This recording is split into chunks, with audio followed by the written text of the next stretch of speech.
संगीत, ध्यान और रुचि इस व्याख्यानमाला के दो भाग में हमने विभिन्न बिंदुओं पर चर्चा की। पिछले अर्थात द्वितीय भाग में हम संगीत के द्वारा ध्यान का आकर्षण किन किन बिंदुओं के माध्यम से हो सकता है उस पर चर्चा की थी, जैसे परिवर्तन, उत्तेजना की तीव्रता, निश्चित रूप, पुनरावृत्ति और नवीनता। आज हम छठवें बिंदु के बारे में बात करेंगे और जो है विषमता। यदि कोई गायक छोटे छोटे ताल लेकर बड़ी ताल ले तो हमें आकर्षित कर सकती है। इस विषमता के मूल में आश्चर्य और जिज्ञासा के भाव निहित होते हैं।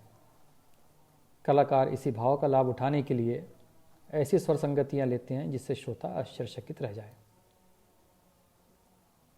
विषमता के उत्पत्ति के मूल में नवीनता भी निहित होती है। सातवां बिंदु है रहस्यमयता। जब कोई गायक राग का विस्तार करते समय उसके बीच में अन्य सांप्रकृतिक रागों का आविर्भाव करता है तो वह रहस्य सा दृष्टिगोचर होता है। श्रोताओं का ध्यान आकर्षित होता है और तिरोभाव करने पर रहस्य समाप्त हो जाता है। जैसे राग बसंत गाते गाते उसमें निषाद पर न्यास करके परज की छाया दिखने लगे और फिर बसंत के मुख्य अंग लगाकर बसंत को स्पष्ट कर दे। आठवां बिंदु है गति। गतिशील अथवा चलनशील उद्दीपकों में हमारे ध्यान को आकृष्ट करने की अधिक शक्ति होती है। गति के होने के कारण ही हम एक गायक या वादक को काफ़ी समय तक सुन सकते हैं। साधारणतया कहा जाता है कि जब आलाप किया जाता है उसकी कोई भी लय नहीं होती है, लेकिन वाद्यों में जो जोड़ आलाप किया जाता है उसकी गति निश्चित होती है। उसमें तबले के बिना भी श्रोता का ध्यान आकर्षित होता है। तबले के शुरू होने के पश्चात श्रोता को अधिक आनंद तो आता ही है। आधुनिक समय में छोटा ख्याल, तराना और वाद्य में द्रुत गति आदि लय प्रधान है। श्रोता लय से झूम उठता है। संगीत में ध्यान आकर्षित करने के लिए दो तरह के सौंदर्य पाए जाते हैं। पहला बाह्य सौंदर्य और दूसरा आंतरिक सौंदर्य। पहले बात करते हैं बाह्य सौंदर्य की।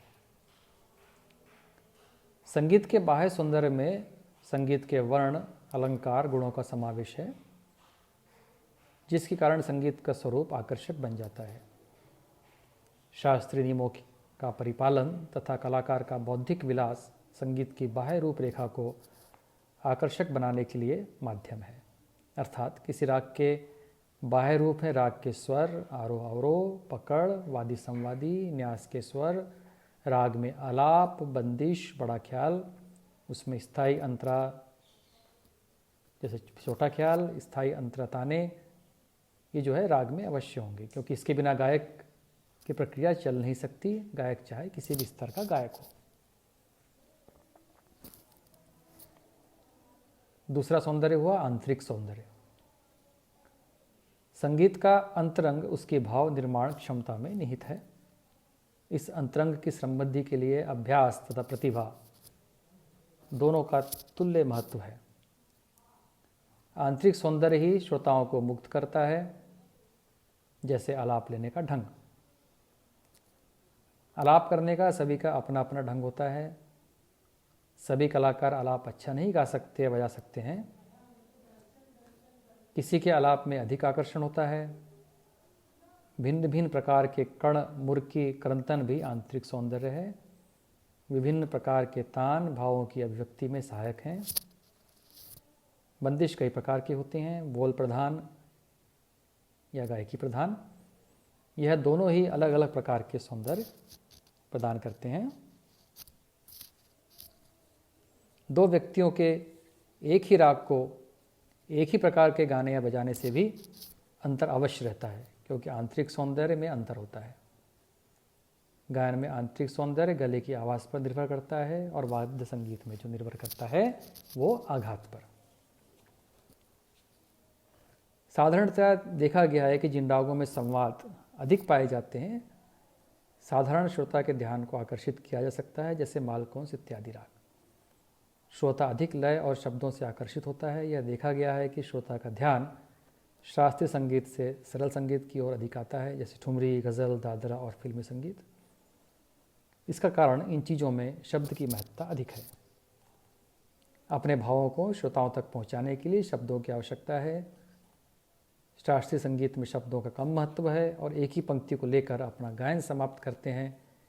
इससे श्रोता का ध्यान थोड़े समय के बाद हट जाता है। फिल्मी संगीत श्रोता के हृदय को अतिशीघ्र ही जीत लेता है। इसका कारण यह है कि फिल्म देखी हुई होती है, उस दृश्य का स्मरण आता है। सरल संगीत में लय की प्रधानता होती है, लय थोड़ी तेज होती है, इसलिए सरल संगीत की ओर ध्यान अधिक जाता है। आजकल भारतीय लोग पाश्चात्य गायन को भी प्रधानता देते हैं। फिल्मी संगीत में जिन गानों में पाश्चात्य संगीत मिश्रित किया जाता है, उन गानों की ओर ध्यान अधिक जाता है।